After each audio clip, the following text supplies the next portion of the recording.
지난주에 제가 말씀드린 거 복습해 오셨나요? 네? 거 봐요. 제가 못한다 그랬죠? 큰일 났네, 이거. 제가 다른 거 부탁도 안 드리고 말이죠. 인강 한 번만 보고 오시라, 이렇게 말씀을 드리는데. 뭐 했어도 머리 안 나요? 아니, 그죠? 안 나죠. 그러니까, 왜 우리 그러잖아요. 아니, 어차피 밥 먹어봐야 배고픈데 뭐하러 밥 먹냐, 이거하고 똑같은 거예요. 그렇게 말씀하시는 건, 밥 먹어도 또 배고프신데 뭐하러 밥 먹냐고, 이거하고 똑같은 거예요. 했어도 몰라도 계속해서 보셔야 돼요, 이게. 안 그러면, 나중에는 이 걷잡을 수가 없어져요. 그러니까, 아직 늦지 않았습니다. 걷잡을 수 없다는 생각이 들어요. 그렇진 않습니다. 그 생각으로 6개월 간다고 그랬죠. 6달을 좀 버티셔야 된다고 제가 분명히 말씀을 드렸습니다. 그러니까 그 6개월 정도 될 때까지만 조금 힘들더라도 그렇게 복습을 좀 해주셔야 돼요. 아시겠죠? 해주셔야 돼요. 안 그러면 오늘 하는 내용도 조금 머리가 아파집니다. 그렇구나. 잘못 갖고 온 줄 알았네. 자, 우리가 지난 시간에 우리 교재로 보게 되면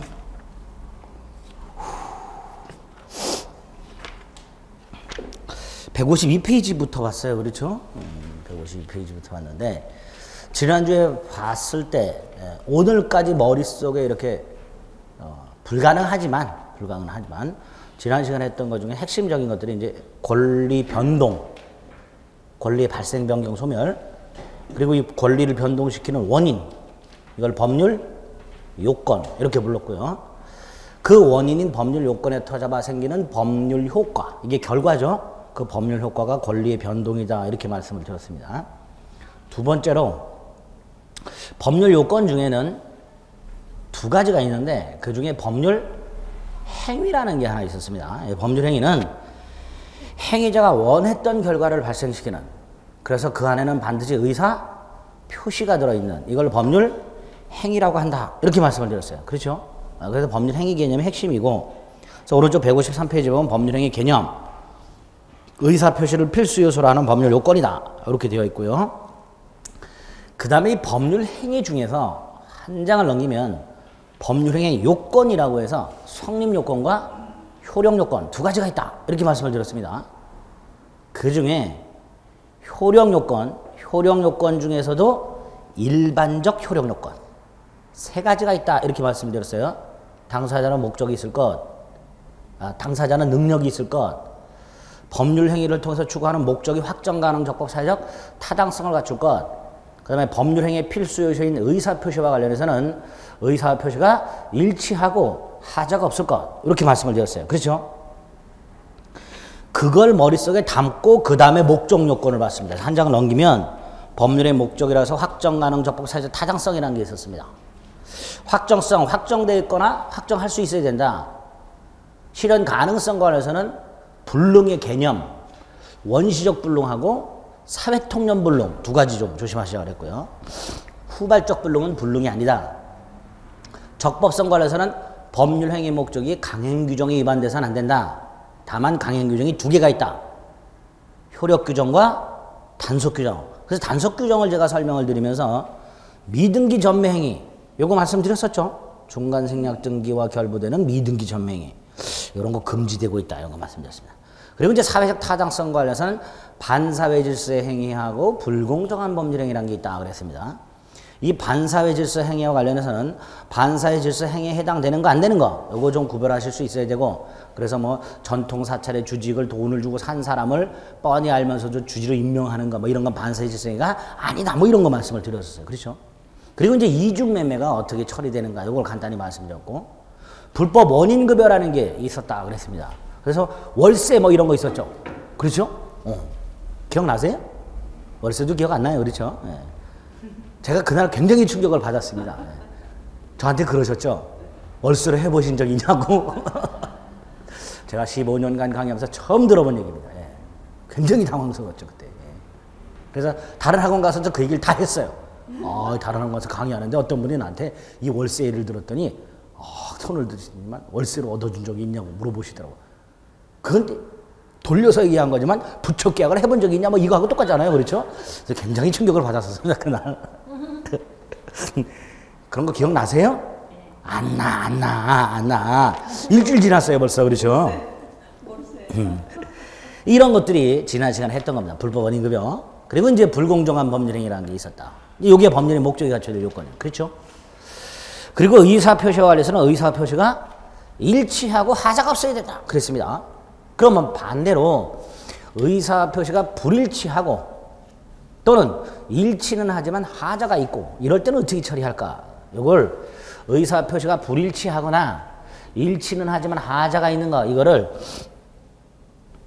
비정상적 의사표시라고 해서 불일치하는 거 이걸 따로 의사의 흠결이라고 부르면서 의사표시가 불일치하는 걸 스스로 알고 있는 의사의 의식적 흠결이라고 비진의 표시하고 허위 표시라는 게 있었고 두 번째로 의사와 표시가 불일치한다는 걸 스스로 모르고 있는 의사의 무의식적 흠결이라고 해서 착오에 의한 의사표시 이런 게 있었어요. 그렇죠? 그리고 의사표시는 일치하지만 하자가 있다 해서 사기, 강박에 의한 의사표시 이런 거 했었죠.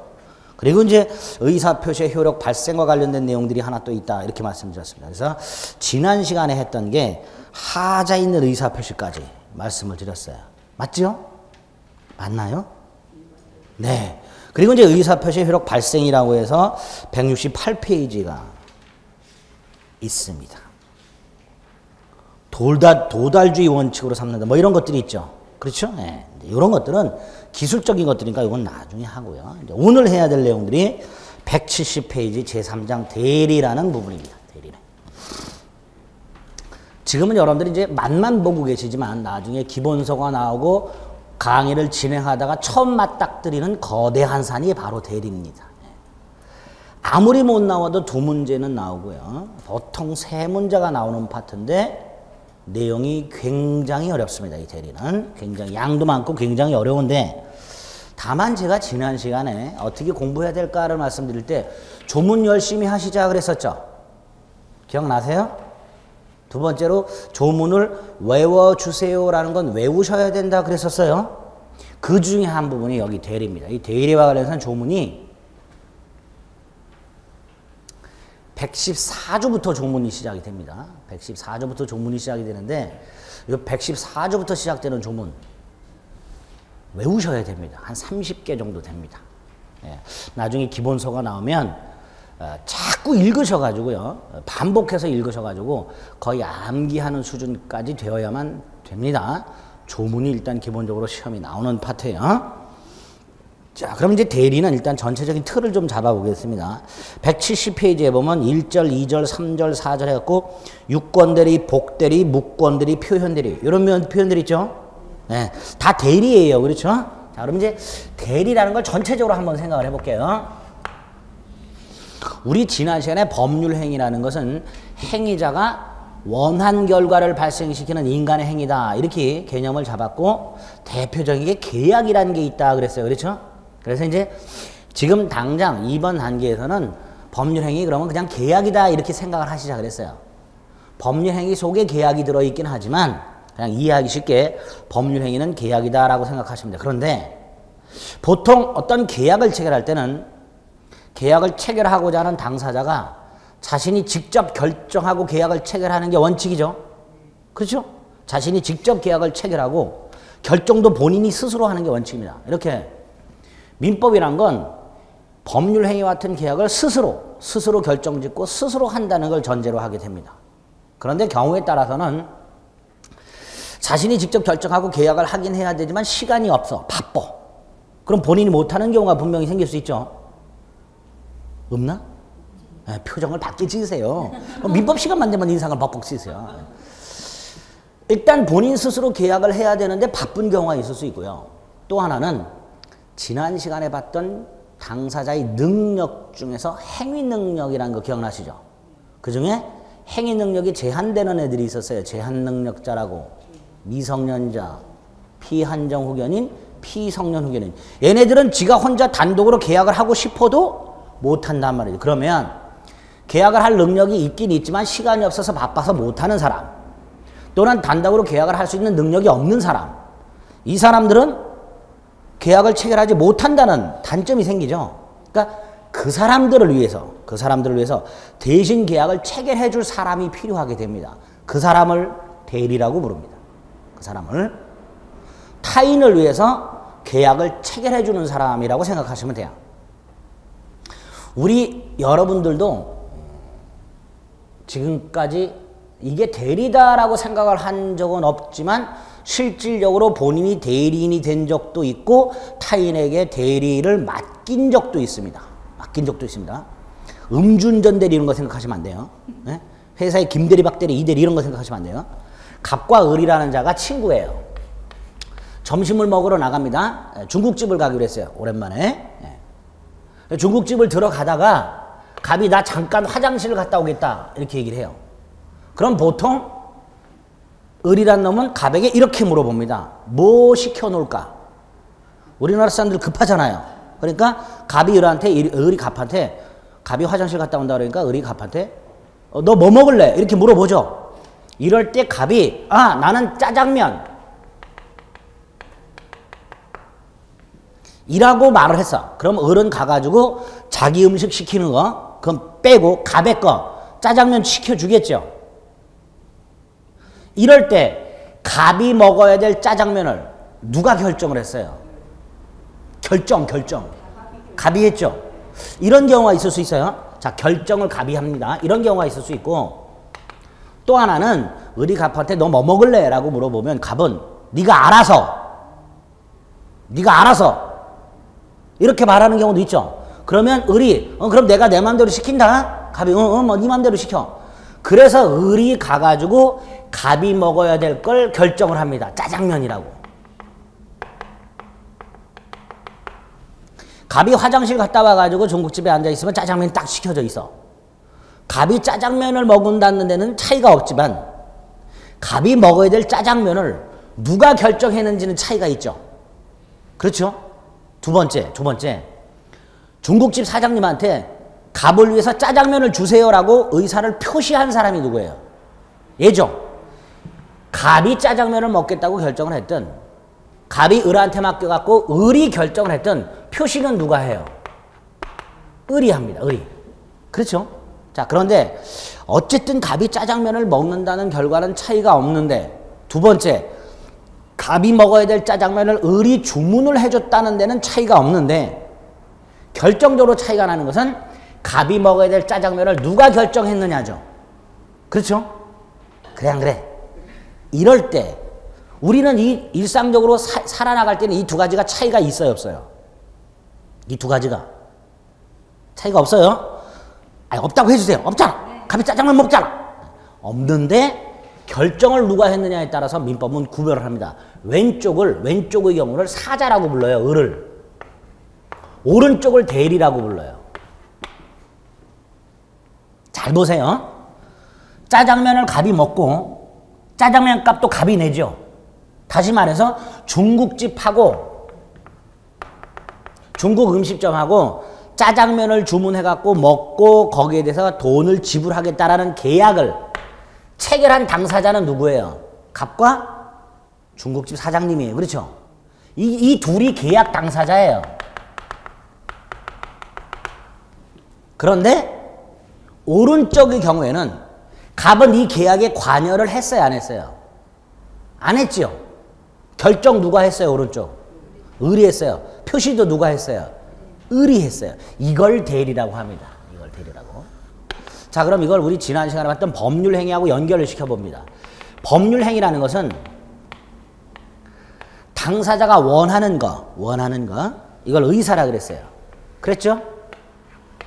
원하는 거, 이거를 외부에 표시함으로써, 의사를 외부에 표시함으로써 의사 표시한 대로 법률 효과가 발생하는 걸 법률행위다 그랬죠? 그런데 법률행위를 하는 과정을 보게 되면 당연히 이거를 먼저 결정을 하고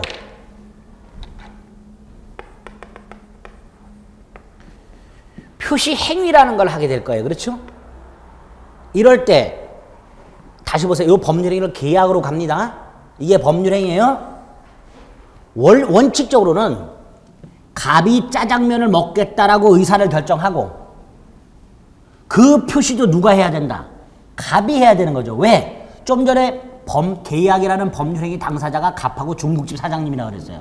그렇죠? 그러니까 갑의 입장에서 짜장면을 갑이 결정하고 표시도 갑이 해야 되는데 이 결정과 표시를 대리의 경우에는 누가 했어요? 을이 했어요. 의사결정과 표시행위를 을이 했어요. 그런데 이걸 했을 때 나온 결과, 법률 행위하게 되면 행위한 자가 원했던 결과가 생긴다 그랬죠. 이 결과는 누구한테 발생해요? 이 결과는, 즉 효과는 누구한테 발생해요? 갑한테 발생해요. 을이 결정하고 을이 주문한 짜장면을 갑이 먹고 돈도 갑이 낸단 말이죠. 그렇죠? 그러니까 의사결정과 표시행위는 을이 했는데 그에 따른 효과는 누구한테 생긴다? 갑한테 생긴다. 그렇죠? 그러면 대리의 법적인 개념이 나왔습니다. 어떻게? 법률 행위를 하는 자와, 맞죠? 그 법률 행위에 따른 효과가 귀속되는 자가 분리되는 제도, 이렇게 돼요. 분리되는 제도. 원칙적으로는 법률 행위하는 사람과 그 효과가 귀속되는 자가 같아야 되는데 대리라는 놈은 예외적으로 법률 행위자와 그 행위에 따른 효과 귀속자가 분리가 된다. 이게 대리의 뜻이 되는 거예요. 그렇죠? 자, 대리의 개념을 잡았어요. 법률 행위자와 그 법률 행위에 따르는 효과 귀속자, 이게 같다 다르다? 다르다. 달라지는 제도가 대리다라고 생각하시면 돼요. 그래서 여러분들이 대리는 이렇게 음식점 들어갈 때 네가 내 거도 주문해 줘. 그랬을 때 그 주문해 달라고 부탁을 받은 사람, 뭐 이런 사람들을 대리구나 이렇게 생각하시면 돼요. 자, 대리 개념을 잡았죠? 그러면 요걸 이제 그림을 통해서 이렇게 합니다. 갑이 을에게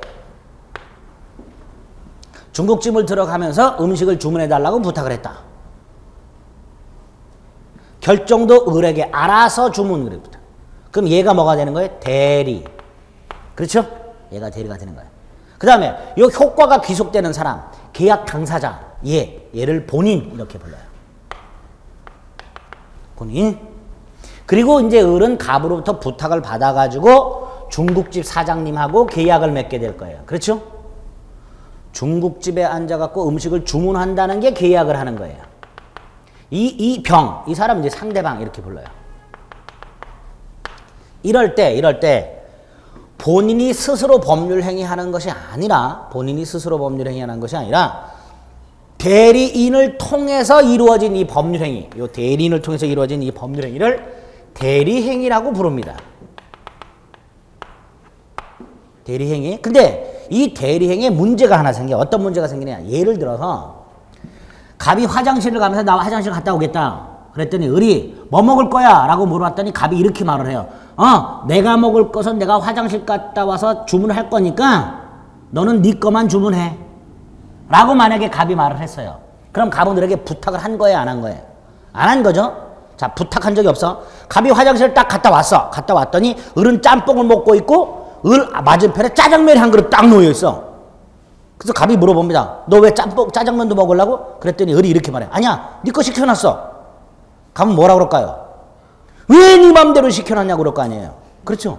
그래 안 그래? 그러니까 을이 한 이 대리 행위가, 쉽게 말하면 중국집 사장님한테 짜장면을 주문한 이 행위가 갑에게 효과가 생기려면 갑이 을에게 부탁을 했어야 되죠. 다시 말해서 을이 갑을 위해서 중국집 사장님한테 갑이 먹어야 될 음식을 주문할 수 있는 정당한 권한이라는 게 있어야 돼요. 그걸 대리권이라고 부릅니다. 뭐라고 부른다고요? 그래서 대리행위에서는, 대리인의 행위에서는 이 두 가지가 핵심적인 개념이 되는 거예요.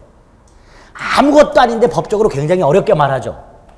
당연하지. 부탁을 했어야 주문하는 거지. 부탁도 안 했는데 딱 주문했다. 그러면 이거 먹을 이유가 없어요. 내가 그 짜장면 부탁도 안 했는데 그 짜장면을 내가 왜 먹어? 그러니까 부탁을 했어야 된다라는 것은 을에게 뭐가 있어야 된다는 거야? 대리권이 있어야 된다라는 거예요. 그 다음에 이건 왜 문제가 생기는가? 갑이 부탁을 했어요. 부탁을 했어요? 그럼 을은 갑을 위해서 주문을 해줘야 되잖아. 화장실 갔더니 을이 혼자 짬뽕을 처먹고 있어. 그 갑이 물어봐. 내 거는? 그랬더니 을이 이렇게 짝 재면서 내가 네 꼬붕이냐 자식아? 네가 시켜 먹어 자식아? 분명히 갑이 을에게 대리권을 줬지만 부탁을 했지만 을이 대리 행위를 했어 안 했어요? 안 했어. 안 했어. 이것도 문제가 생겨. 아 그러니까 대리인을 통해서 법률 행위를 하여 본인에게 그 효과가 완전히 귀속이 되려면 두 가지를 다 갖춰야 되는구나. 대리인에 뭐가 있어야 되고 대리권이 있어야 되고 그 다음에 대리인이 그 대리권에 터잡아 뭐를 꼭 해야 되고 대리 행위까지 해야 되고 이렇게 돼요. 이럴 때 이 대리권과 관련된 내용과 대리 행위에 관련된 내용 이 두 가지가 완벽해야 뭐 누구에게 갑에게 효력이 생기게 됩니다. 그럼 우리 이거 지난 시간에 봤던 법률행위 효력요건하고 결부를 시킬게요. 자, 법률행위 효력요건이 모든 법률에게 필요한 일반적 효력요건이 세 가지가 있었어요. 당사자, 능력이 있을 것, 목적이 확정 가능, 적법 사적, 타당성이 있을 것, 의사표시가 일치하고 하자가 없을 것. 이건 모든 법률행위에 필요한 거예요. 그렇죠? 그런데 대리인에 의한 대리행위는 모든 법률행위가 아니죠. 그렇죠? 대리인을 통해서 하는 특별한 경우란 말이에요. 이때는 대리인에게 뭐가 있어야 된다? 대리권이 있어야 된다. 그래서 대리인을 통해서 이루어지는 대리행위라는 법률행위에는 특별하게 대리인에게 뭐가 있어야 된다? 대리권이 있어야 한다가 특별 효력요건 중에 하나에 해당이 됩니다. 뭐에 해당된다고요? 특별 효력요건. 그래서 우리 다시 앞으로 잠깐만 돌아가 보면 필요할 때마다 확인을 시켜드릴 거예요. 어디로 돌아가시냐 하면 154페이지를 보세요. 찾으셨어요? 네, 154페이지 보면 맨 위에 요건 중에 표가 있죠. 오른쪽에 효력요건 중에 세 번째 칸 특별 효력요건이라고 있죠. 거기 동그라미 1번에 뭐라고 되어 있어요? 대리행위 시 대리권의 존재 이렇게 되어 있어요. 이 대리권이 존재해야 된다는 것은 대리행위라는 법률행위에만 특별하게 필요한 특별 효력요건이다. 이렇게 되는 거예요. 그렇죠? 따라서 아까 잠깐 말씀드렸듯이 갑이라는 자가 을에게 부탁을 한 적이 없음에도 불구하고 을이 지멋대로 갑이 먹을 짜장면을 주문을 해놨다면 대리권이 없이 뭐만 한 거예요? 대리행위만 하는 거죠. 이걸 무권대리라고 합니다. 무권대리. 그래서 다시 돌아갑니다. 다시 돌아가면 170페이지 다시 맨 위에 보면 1절 유권대리가 있고 3절에 뭐가 있어요? 무권대리가 있어요. 이거 아주 심각한 문제가 생겨요. 왜 심각한 문제가 생긴지 답이 딱 나왔어요. 갑이 을에게 부탁을 한 적이 없어요. 없는데 을이 지멋대로 짜장면을 주문해 놨어요. 이거 갑이 먹어야 될 의무 있어요? 없어요? 없지요. 돈 줄 필요 없지요. 그럼 중국집 사장님은 어떻게 이거? 이 남는 짜장면 어떻게 돼? 이거 누가 처먹어야 돼? 을이 먹어야 되죠. 을이 먹지를 못해. 을이 먹을 의무가 없어요. 이게 법이에요. 이 심각한 문제가 생겨요. 왜 없는지는 나중에 말씀드릴 겁니다. 대리행위, 지금 미리 말씀드리죠. 그냥 쉽게. 대리행위라는 건 효과가 누구한테 생긴다 그랬어요? 본인한테. 대리인한테 생겨요? 안 생겨? 안 생겨요. 그러니까 갑이 을에게 부탁을 한 적이 없이 대리행위를 했을 때 얘한테는 효력이 안 생겨요. 효과가. 얘한테 생겨야 돼요. 근데 얘한테 생기려고 봤더니 대리권이 없어요. 그럼 얘한테도 효력이 생기질 않아요. 그럼 법적으로는 갑의 부탁을 받지 않았는데도 불구하고 을이 갑의 짜장면을 주문을 해놨다면 이 짜장면은 갑이 먹을 의무도 없고 을이 먹을 의무도 없어요. 법적으로. 그럼 누가 먹어야 돼? 중국집 사장님이 먹어야 돼요. 중국집 사장님은 하루에도 막 12번씩 짜장면만 먹고 앉아있어요. 이런 심각한 문제가 생기는 게 무권대리예요. 예? 그러니까 이런 경우를 어떻게 처리할 것인가를 민법에서 규정을 해 둬야 된단 말이에요. 사소하게 음식 주문하는 이런 경우에도 분쟁이 생길 여지가 분명히. 이게 단순한 짜장면이라면 그냥 먹어버리고 끝나면 되겠지만 이게 부동산인 경우를 한번 생각을 해보세요. 갑이 을에게 땅을 팔아달라고 부탁을 한 적이 없는데도 불구하고 을이 지멋대로 땅을 팔아버렸단 말이죠. 덩어리가 커지죠.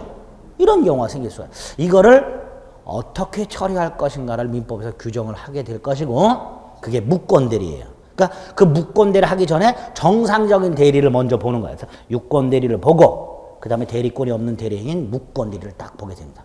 근데 무권대리에서 끝이 나면 그나마 좀 나은데 표현대리라는 놈이 있어요. 머리 아픕니다 이거.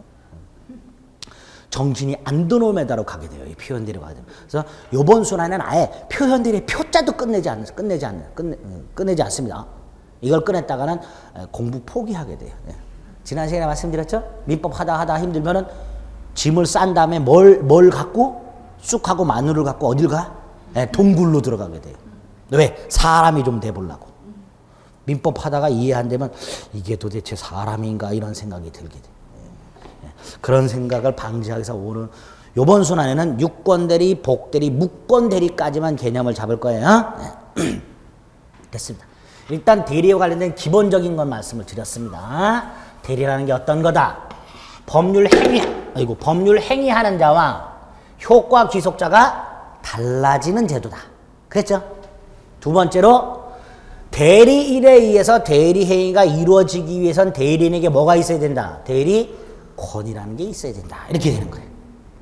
자, 이때 우리 교재를 보게 되면 이제 170페이지에 수권행위라는 개념이 있고 오른쪽에 대리권이 있고 다음 페이지에 대리행위라는 개념이 있습니다. 자, 살살 좀 개념을 잡아보겠습니다. 유권대리 본인이 뭐 시간이 없거나 또는 미성년자와 같이 단독으로 계약을 할 능력이 없어서 을을 통해서 계약을 하였을 때 그 행위의 효과가 완벽하게 갑에게 발생하려면 두 가지 요건을 충족시켜야 된다.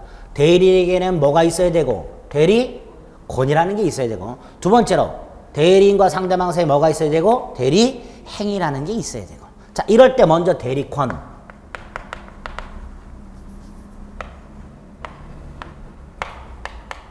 뜻은 간단해요. 대리권이란 건 갑이 아니라 을이 타인이 대리인이란 사람이 자기 자신이 아니라 다른 사람을 위해서 법률 행위를 할 수 있는 권한 이걸 대리권 이렇게 부르게 됩니다. 대리권 타인을 위해서 다른 사람을 위해서 계약 따위를 할 수 있는 권한 이게 대리권이에요. 그런데 이 대리권이 어떻게 발생하는가 발생 원인이 있을 수 있어요. 그렇죠? 대리권 발생 원인 두 가지가 있어요. 하나가 법률 규정 따위에 의해서 생기는 게 있어요. 이걸 법정대리라고 부릅니다. 아이가 태어나면 부모는 싫든 좋든 아이의 뭐가 돼요? 법정대리인이 돼요. 아이가 성년자가 될 때까지는. 그렇죠? 이럴 때 부모가 법정대리인이고 아이가 본인이에요. 근데 이 아이 입장에서 하면 본인 입장에서 부모에게 법정대리권이 발생을 했는데 이 법정대리권이 발생한 것은 본인인 그 아이의 의사와는 무관하죠. 그렇게 본인의 의사와 무관하게 생기는 대리를 뭐라고 한다? 법정대리라고 불러요. 반면에 본인의 의사 표시에 의해서 발생하는 것을 임의대리라고 부릅니다. 아까 짜장면을 주문하는 걸 이렇게 예를 확장시키면 갑이 친구 2명하고 갔어요. 을병. 화장실을 가면서 나 화장실 갔다 올게 그랬더니 을병이 너 뭐 먹을래? 라고 물어봤어요. 이때 갑은 을에게 부탁할 수도 있고 병에게 부탁할 수도 있죠. 그쵸? 이럴 때 갑이 잠깐이라도 누구한테 부탁할까를 생각하다가 을에게 부탁을 해야지라고 생각을 하고 을에게 말을 해. 을 네가 알아서 주문해줘. 병에게 할 수도 있지만 갑은 을에게 부탁을 했어요. 그럼 결국 을이 갑의 대리인이 된 것은 본인인 갑의 의사 표시에 의해서 생기게 된 거예요. 그렇죠? 이렇게 본인의 의사 표시에서 생긴 대리를 뭐라고 한다?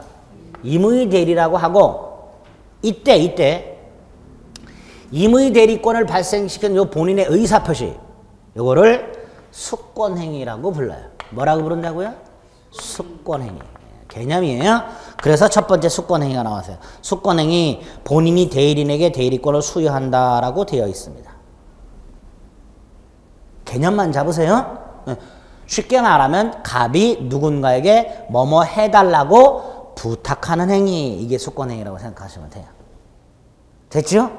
이렇게 본인의 의사와는 무관하게 법정 대리권, 본인의 의사표시, 수권행위에서 임의 대리권 이런 것들이 생길 수가 있게 됩니다. 어쨌든 이렇게 해서 대리권이 생겼어. 오른쪽 봤더니 대리권의 범위, 대리권의 제한, 대리권의 소멸, 대리권의 남용 이렇게 되어 있습니다. 자, 대리권 관련해서 첫 번째로 문제가 생길 수 있는 게 범위예요. 이런 경우 갑이 을에게 야 네가 알아서 시켜줘 그랬어요. 을이 갑에게 뭐 먹을래 그랬더니 갑이 네가 알아서 시켜줘 그랬어요. 그리고 갑이 화장실 갔다 왔어요. 을은 짬뽕을 먹고 있어요. 그런데 을 맞은편에 샥스핀이 시켜져 있어요. 갑이 물어봅니다. 야 이거 뭐냐 그랬더니 네가 아무거나 시켜달라며. 그래서 을이 샥스핀을 떡 시켜놨어. 점심 가볍게 먹으러 왔다가 10만 원 내게 생겼어. 자, 이때 갑이 을에게 아무거나 네가 알아서 주문해줘라고 부탁을 했죠. 이때 을은 중국집에 들어갔고 갑을 위해서 어느 범위까지 주문을 해야 되느냐 이 문제가 생겨요. 그쵸? 이게 생겨요. 그래서 첫 번째로 범위의 문제가 생기는 대리, 처리할 수 있는 범위의 문제가 생긴다 이렇게 나오게 돼요. 당연히 이 범위를 넘으면 돼요, 안 돼요? 안 되겠죠. 갑이 예를 들어서 아무거나라고 했다면 우리 기본적으로 말 그대로 아무거나 주문해 주면 돼요. 그렇죠? 샥스핀 주문해 줄 수 있어요, 없어요? 있어요. 아무거나라고 했으니까. 근데 갑이 아무거나라고 말하면서 단 식사부에 있는 것만, 요리부에 있는 거 말고, 중국집 가면 항상 식사부가 있고 요리부가 있죠. 갑이 딱 무엇을 박았어? 요리부에 있는 것 말고 식사부에 있는 것만. 그럼 을의 범위가 어디로 좁혀져요? 식사부로. 그쵸? 범위가 좁아져요. 갑이 한마디 더 합니다. 그 중에서도 면 종류로. 그럼 범위가 점점 줄어들어요. 그렇죠? 이렇게 대리권의 범위가 어디까지인지가 또 굉장히 중요하겠죠. 이럴 때 보통 법정 대리의 경우에는 법률에서 대리권의 범위가 정해져 있어요. 큰 문제가 안 생겨요. 이게 문제야. 아까처럼 본인이 갑이 을에게 아무거나 그랬다면 대리권의 범위가 굉장히 넓어지고, 그렇죠? 여기에 제한을 가하면 가할수록 대리권의 범위가 작아지게 됩니다. 그래서 대리권의 범위가 어디까지인지의 문제가 나오게 되고, 네 번째로 좀 전에 샥스핀 같은 것을 마음대로 막 지가 함부로 주문하는 걸 막기 위해서 본인은 제한을 가하게 돼요. 식사부만, 그렇죠? 앤드 면 종류만, 뭐 이렇게 앤드 국물이 풍부한 것만 점점점 줄어들어. 이런 것들이 대리권의 범위 및 그 제한의 문제가 되는 거예요. 그렇죠? 개념만 잡으세요. 개념. 그 속에 있는 내용은 보지 마시고 그 봐야 지금 뭐 머리만. 자, 그럼 결국 대리라는 건 이런 건데, 그러기 위해서는 대리인의 대리권이 있어야 된다. 대리권이라는 것은 이렇게 법률 행위를 할 수 있는 권한을 말하는데, 이게 그냥 어느 날 갑자기 생기는 게 아니다. 일정한 원인에 의해서 발생한다. 그 원인이 두 가지가 있고, 이 원인 때문에 법정 대리와 임의 대리라는 놈이 나타난다. 이때 대리인이 어느 범위까지 대리 행위를 할 수 있는가의 문제. 두 번째로 대리인이 함부로, 아까처럼 막 샥스핀 같은 거 함부로 시키지 못하도록 본인이 수권 행위를 할 때 그 대리권의 범위를 제한해야 되는 문제. 이런 것들이 생길 수가 있게 되더라. 그렇죠? 네, 여기까지. 그 다음에 이제 대리권의 소멸이 나와요. 대리권을 한번 부탁을 했다 해서 갑이 을에게 음식을 아무거나 주문해달라고 부탁을 했다 해서 그 다음부터는 점심 먹으러 갈 때마다 이놈이 주문을 해. 그럼 이상하죠? 그러니까 한번 주문해 줬으면 그 다음엔 대리권은 소멸하게 될 거예요. 아, 대리권이 어떻게 소멸하는가의 문제, 이런 것들이 나오게 돼요. 그 다음에 마지막으로 남용이라는 게 나와 있는데, 이거 지금 보시면 안 돼요. 그래서 일단 머릿속으로 대리라는 게 이런 거구나. 그래서 대리인을 통해서 대리 행위가 효력이 생기려면 이 두 가지가 필요하구나. 그 중에 첫째, 대리권이라는 건 이런 내용들이 들어있구나. 됐죠? 이런 틀만 잡으세요. 그리고 한 장 살포시 넘기면 돼요. 그럼 두 번째 파가 뭐가 나와 있어요? 대리 행위가 나와 있어요. 대리 행위가. 자, 대리행위라는 것도 일반적인 법률 행위하고는 달라요. 일반적인 법률 행위. 왜냐하면 을이라는 자는 중국집 가가지고 음식을 주문할 때 자기 거는 그냥 주문하겠지만 갑의 거는 어때요? 중국집 사장님 입장에서 한번 생각을 해보세요. 을이 혼자 덜렁덜렁 들어왔어요. 들어와가지고 짜장면 하나, 짬뽕 하나, 짬뽕 하나요 그래요. 그러면 중국집 사장님은 사장님이래. 사장님은 제가 말 이렇게 혼날 때가 좀 있어요. 중국집 사장님은 자식이 혼자 들어왔고 2개를 시켜. 그러면 2개 다 드시게요? 물어볼 거 아니에요. 그럼 을이 아니 하나는 한 사람 또 올 거고 그 사람이 먹을 거예요 라고 말을 하겠죠. 을이 상대방과 행위할 당시에 짬뽕에 대해서는 아무 말이 없었지만 짜장면은 다른 사람이 먹을 거야 라고 표시를 했죠. 그 표시를 했기 때문에 사장님은 나중에 짜장면 값을 누구한테 받게 돼요? 갑에게 받게 되는 거예요. 그렇죠? 아, 그러면 대리인이 대리행위라는 걸 할 때 그냥 해서는 안 되고 이 행위가 내가 지금 하는 행위가 나를 위한 행위가 아니라 다른 사람을 위한 행위다라는 걸 표시를 해줘야 상대방이 알게 된단 말이죠. 그렇죠? 을이 아무 말 없이 짜장면 짬뽕을 2개를 딱 시켜놓고 앉아있으면 중국집 사장님은 저놈이 2개를 먹으려나 보다 이렇게 생각을 할 수밖에 없는 거예요. 그렇죠? 그러나 을이 밝혀 아 짬뽕은 제가 먹을 건데요 짜장면은 친구 한 놈 다시 올 거예요. 그놈이 먹을 겁니다 라고 말을 했다면 그제서야 사장님은 아하 저 짜장면 값은 좀 이따가 오게 될 그 사람한테 받으면 되겠구나 이런 생각을 하게 되는 거예요. 그래서 대리인의 대리 행위가 갑에게 효력이 생기려면 당연히 대리인이 대리 행위를 할 때 그 행위가 자기 자신을 위한 행위가 아니라 다른 사람을 위한 행위라는 것을 밝혀줘야 돼요. 그걸 현명이라고 부릅니다. 현명을 영어로 스마트라고 그러죠. 아니에요. 이건 드러날 현자, 이름 명자를 씁니다. 결국 이런 뜻이에요. 을이라는 자가 대리인으로서 상대방과 대리 행위를 할 당시에 그 행위의 효과가 귀속되는 자 누구예요?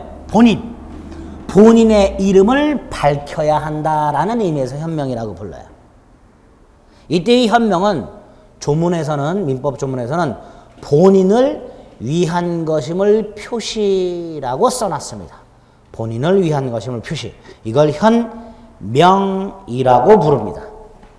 그래서 현명주의 개념, 대리인이 본인을 위한 것임을 표시하라 이렇게 되어 있습니다. 그래서 원칙을 생각하세요. 대리인이 대리행위할 당시에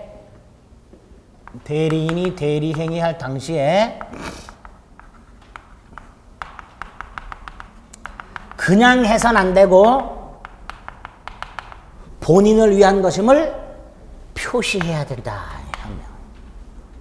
만약에 본인을 위한 것임을 표시하지 않으면 법에서는 분명히 법에서는 본인을 위한 것임을 표시하라 그랬으니까 이걸 표시하지 않았다면 이건 대리행위가 아니고 대리인 자신 행위로 봐버려요. 대리인 자신. 그래서 동그라미 3번에 보면 현명하지 않은 경우라고 해서 기억 대리인 자신을 위한 것으로 본다 라고 되어 있죠. 그것만 딱 그렇게만. 현명이라는 게 어떤 의미고 그게 왜 필요하고 그리고 현명을 하지 않았다면 어떻게 되고 이런 것들을 기본 틀을 잡아주시면 돼요. 됐죠? 그 다음에 2번에 보니까 대리행위 하자 판단의 문제라고 되어 있습니다.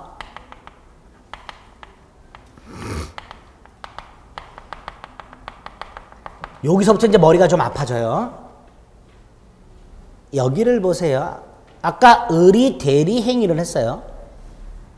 이 법률 행위라고 그랬어요. 그렇죠? 계약. 그런데 이 을의 대리 행위의 효과가 갑에게 발생하려면 정당한 대리권이 있어야 되고 본인을 위한 것임을 표시하는 대리 행위라는 게 있어야 돼요. 그렇죠? 그런데 지금 본 거는 특별 효력 요건이에요. 일반적 효력 요건이 갖춰졌는지도 문제가 돼요. 이거는. 우리 지난 시간에 봤던 요게 법률행위니까 당연히 이 법률행위도 목적이 확정, 가능, 적법, 사회적 타당성을 갖춰야 되고 의사표시가 일치하고 하자가 없어야 되고 근데 여기서는 심각한 문제가 생기는 게 이 대리행위라는 법률행위의 의사,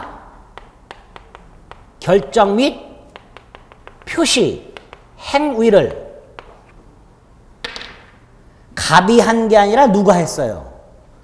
을이 했어요. 을이. 그렇죠? 그러니까 의사표시가 일치하고 하자가 없다, 있다. 이거 판단을 누굴 기준으로 할 수밖에 없어요. 대리인을 기준으로 할 수밖에 없어요. 그게 이거예요. 대리행위가 법률행위의 일반적인 효력요건. 우리가 지난 시간에 봤던 법률행위의 일반적인 효력요건. 목적의 확정, 가능, 적법, 사회적 타당성, 의사표시가 일치하고 하자가 없을 것. 이걸 갖춰야 되는데 이걸 갖췄는지 못 갖췄는지는 누구를 기준으로 판단하자? 대리인을 기준으로 판단하자. 이게 여기에 된다. 그럴 수 있겠죠? 그 다음에 우리 지난 시간에 봤던 거 첫 번째 일반적 효력권. 당사자는 능력이 있을 것이죠. 근데 지금 대리인에 의한 대리행위가 있을 때 요 대리행위라는 법률행위의 당사자가 누구예요? 당사자. 을병이 당사자예요? 갑병이 당사자예요? 갑병이 당사자죠. 을은 당사자가 아니라 당사자의 대리인이에요. 그런데 우리 지난 시간에 당사자는 능력이 있을 것 그랬죠. 근데 이거는 지난 시간에 봤던 당사자는 능력이 있을 것이라는 요건은 당사자가 행위를 하는 걸 전제로 이루어진 요건인데 지금 대리 경우에는 당사자는 법률 행위를 해요, 안 해요? 안 해요. 얘가 해, 얘가.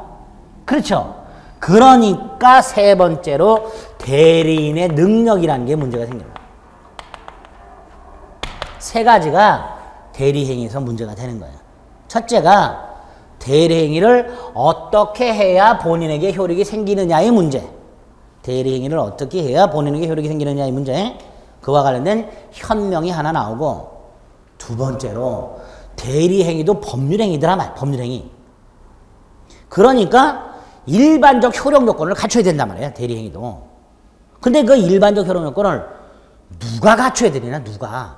대리인을 통해서 이루어지니까 대리인을 기준으로 하자라는 거예요. 그래서 대리행위에 하자가 생겼을 때 누구를 기준으로 판단한다. 대리인을 기준으로 판단한다. 당사자의 능력도 당사자 갑의 능력을 따지는 게 아니라 누구의 능력을 따진다. 대리인의 능력을 따지게 되더라. 그래서 대리행위에 보면 현명주의가 있고 2번 대리행위 하자 판단의 문제라고 해서 대리인을 표준으로 한다. 그 다음에 3번 대리인의 능력의 문제. 이렇게 세 가지 것들이 문제가 생길 수 있게 되는 거예요. 그렇죠?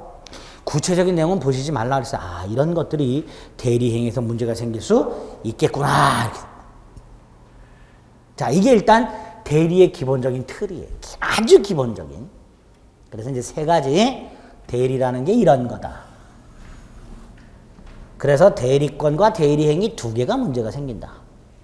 대리권 관련해서는 의, 발생원인, 부엄의, 제한, 남용, 소멸의 문제가. 대리행위는 그 방식 및 하자가 있을 때 누구를 기준으로 판단할 것인가의 문제. 이런 것들이 문제가 될 수 있겠다. 이런 것들이 제대로 갖춰졌는지 아닌지를 판단해서 을의 행위가 갑에게 효력이 생기는지 안 생기는지를 궁극적으로 판단을 하게 됩니다. 됐죠? 자, 이게 대리의 기본 틀이에요. 요 다음부터 나오는 건 한 귀로 듣고 한 귀로 흘려드리세요. 제가 아주 기본적인 것만 말씀드려서 지금까지는 들을만 하죠? 네? 들을만해. 오른쪽 복대리가 나왔어요. 복대리.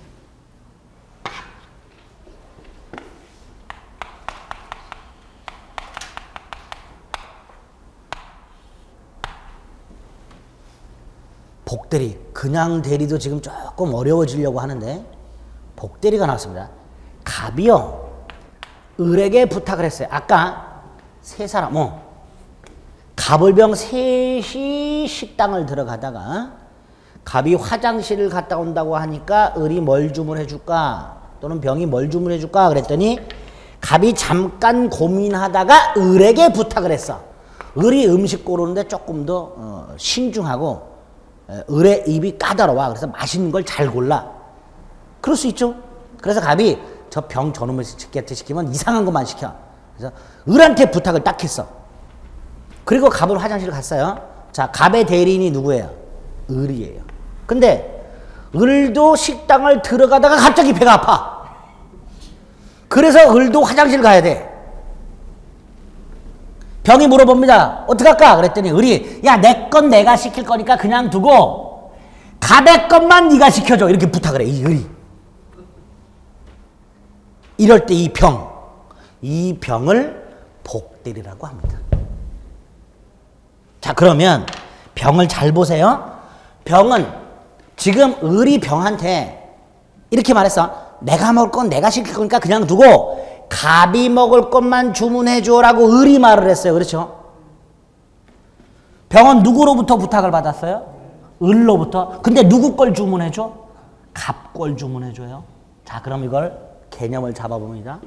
복대리라는 건 대리인이 선임한 대리인으로부터 부탁을 받은 누구의 대리인? 본인의 대리인 이렇게 돼요. 대리인이 선임한 누구의 대리인? 본인의 대리인. 이걸 복대리라고 합니다. 복대리. 갑은 어때요? 황당하지요? 갑의 입장에서는 황당한 결과가 생겨요. 근데 이런 경우가 있으니까 이것도 어떻게 처리할 것이냐 말이죠. 그렇죠? 그러니까 이 복대리. 분명히 병이 식당에 들어가서 지멋대로 짜장면을 떡하니 시켜놨어요. 갑이 왔어요. 을이 주문한 게 아니라 병이 주문해서 갑 기분 나쁘죠? 안 나쁜가? 나쁘다고 해주세요. 갑은 심사숙고해서 을한테 부탁을 했는데 화장실을 먼저 갔다 왔더니 을이란 놈은 없고 병이 앉아있어. 을 어디 갔냐 그랬더니 화장실 갔대. 내 거 뭘 시켰냐 그랬더니 을이 자기한테 부탁을 했대. 그래서 자기 맘대로 짜장면을 시켜놨대. 갑 기분이 확 상해요. 분명히 자기는 누구한테 부탁을 했는데 을한테 부탁을 했는데 주문은 덜렁 누가 해놨어? 병이 주문해놨어요. 환장하죠. 갑의 입장에서는. 그러니까 이 복대리인의 행위를 어떻게 처리할 것이냐의 문제도 생기게 됩니다. 그렇죠? 자, 그래서 복대리를 보게 되면 본인이 대리인에게 일을 맡겼는데 그 대리인이 또다시 또 다른 대리인에게 일을 맡겼어요. 이거를 복대리인 또는 복임행위 이렇게 부릅니다.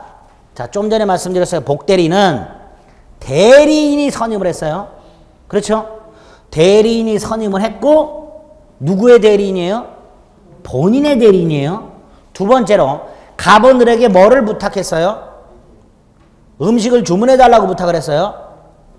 을이 갑을 위해서 음식을 주문하는 게 대리행위예요. 그렇죠? 근데 을은 갑을 위해서 음식을 주문하지 않고 병에게 재부탁을 했어요. 그렇죠? 이렇게 을이 병에게 재부탁을 하는 행위, 이거 대리행위예요, 아니에요, 이거? 이건 대리행위가 아니죠. 대리행위라면 누구 이름으로 해야 돼요? 아까 본인의 이름으로 하라 했죠. 근데 이건 대리행위가 아니니까 누구 이름으로 해요? 대리인 자신의 이름으로. 여기에 하나가 더 끼어들어요. 대리인이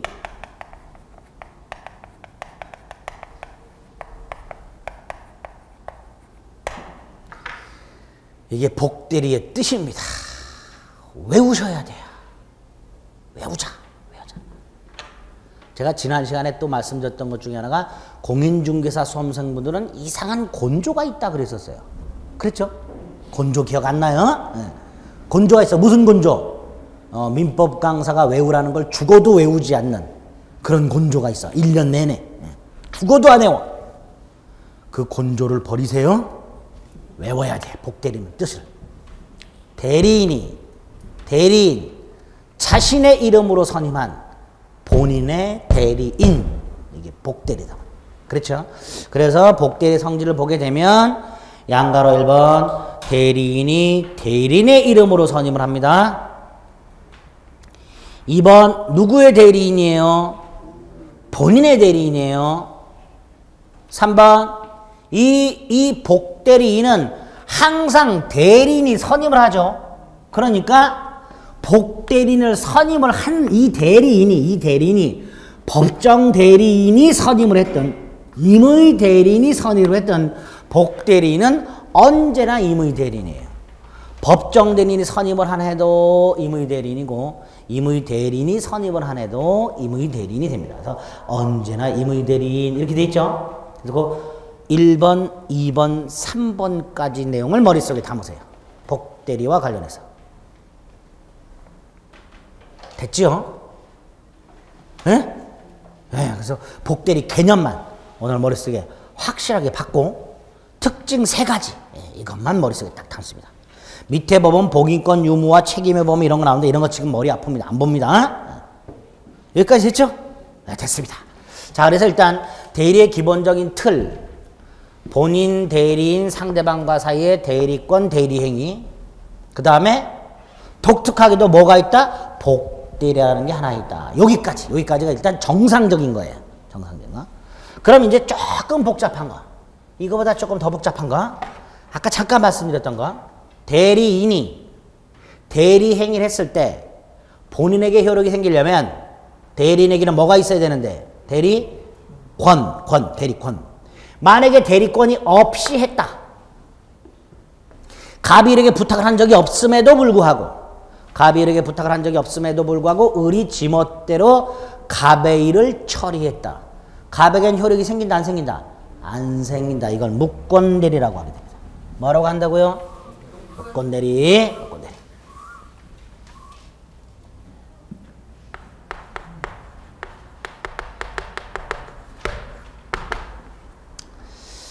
아까 잠깐 예를 들었듯이 갑이 을에게 음식을 주문해달라고 부탁을 한 적이 없음에도 불구하고 을이 지멋대로 음식을 주문하는 경우, 이런 경우 많죠? 주위에서. 근데 이거는 큰 문제는 안 생겨요. 뭐 짜장면 먹고 말지 뭐, 그쵸? 예. 근데 땅 같은 경우로 한번 생각을 해봅니다. 갑이라는 자가 땅이 있어요. 근데 후레자식 놈이 하나 있어요. 갑에게는 말썽꾸러기 후레자식 아들놈이 하나 있어. 맨날 사업한답시고 아버지한테 돈 가서 말아먹는 걸 일로 하는 놈이야. 대한민국에 그런 아들들 많지요. 비정상적인 아들들 많잖아. 웃지 마시고. 후레자식 놈이 하나 있어요. 아버지를 찾아왔어요. 아버지, 좋은 아이템이 하나 있습니다.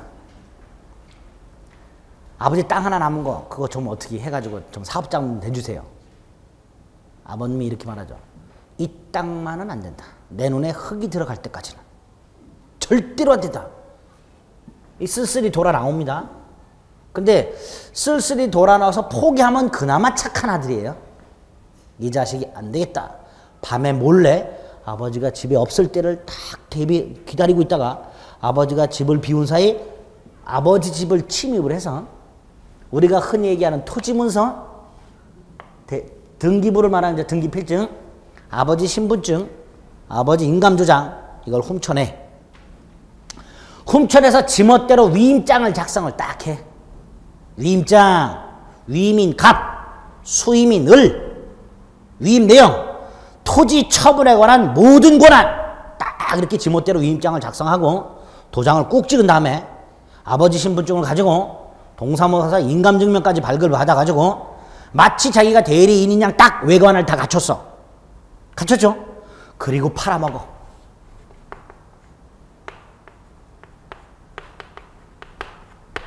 아버지가 을에게 땅을 팔아달라고 부탁을 했어요? 안 했어요? 안 했어요. 대리권 없어요?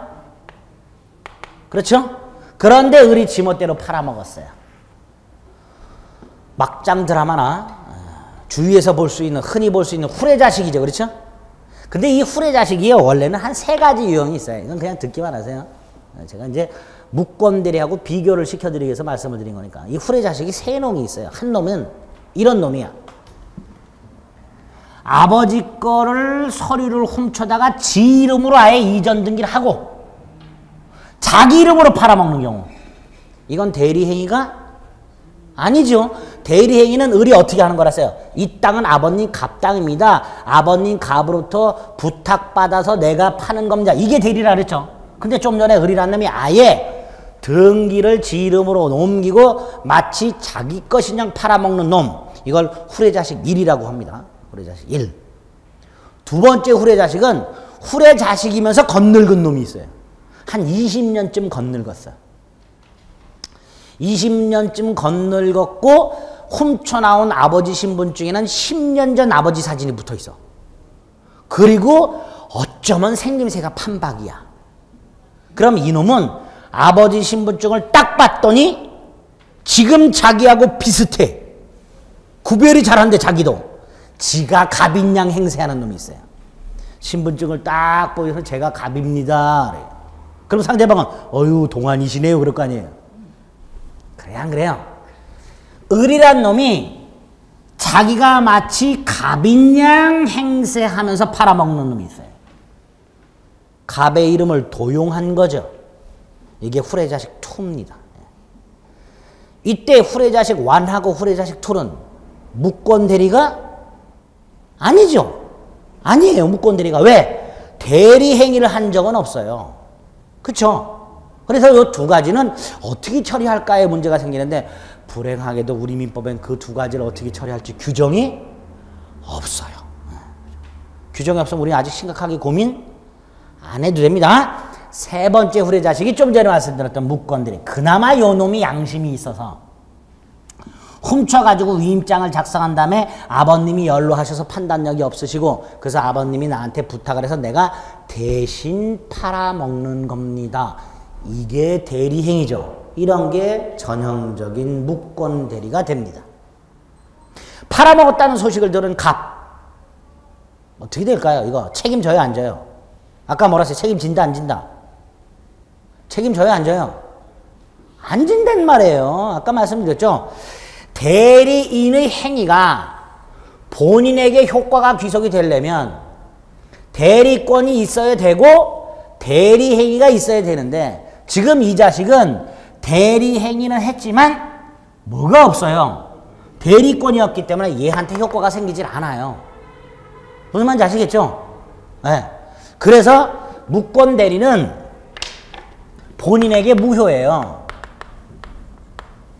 본인에게 효력이 생기질 않아요. 그래서 걱정 안 해도 돼요. 본인은. 만약에 등기까지 병에게 넘어가 있으면 되찾아올 수 있어요. 그런데 이런 경우가 있을 수 있다라고 한번 생각해 보세요.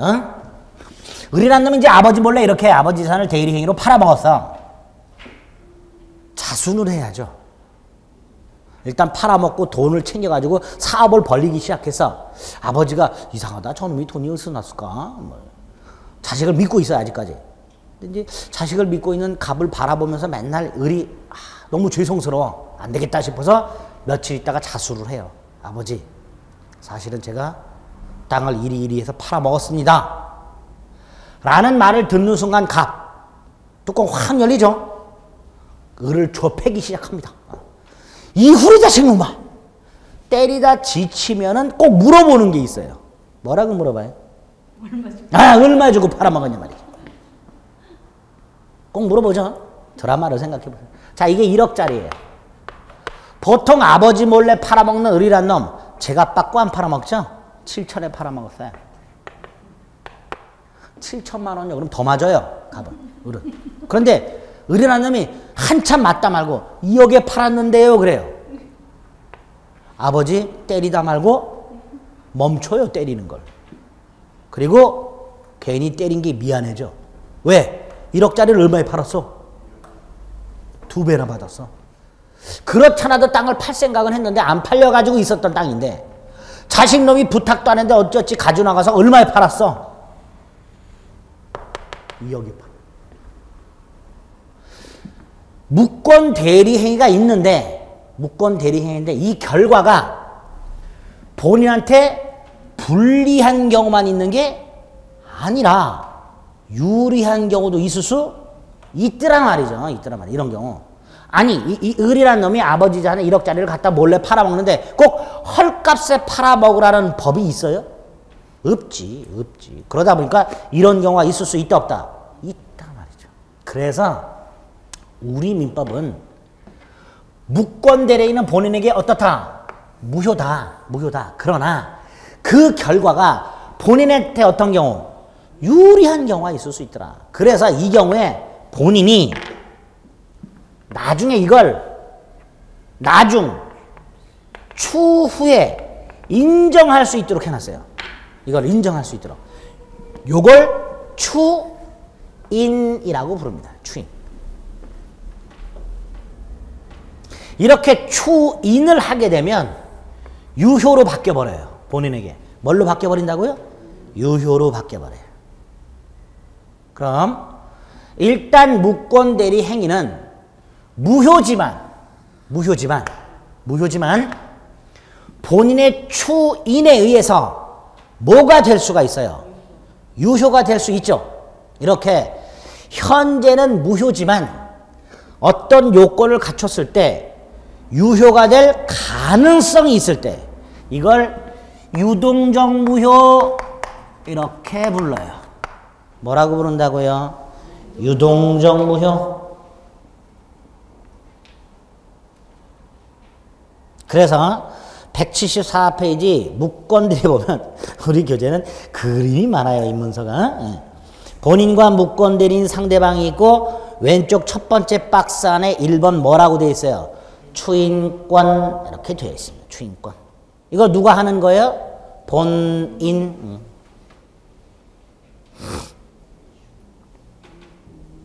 추인을 하게 되면 맨 밑에 뭐라고 되어 있어요? 유효다 라고 되어 있죠? 자, 그래서 첫 번째 무권대리의 개념. 아, 대리권 없는 자가 대리 행위를 한 걸 말하는구나. 후레자신금 생각하자. 이거 원칙적으로 어떻다? 무효다. 근데 본인이 뭐 하면? 추인하면 뭐가 된다? 유효가 된다. 그래서 어떤 개념이 나온다? 유동적 무효라는 개념이 하나 나온다. 됐죠? 여기까지 일단 1교시는 봅니다. 그 나머지는 조금 쉬었다 보겠습니다. 지우지 마세요.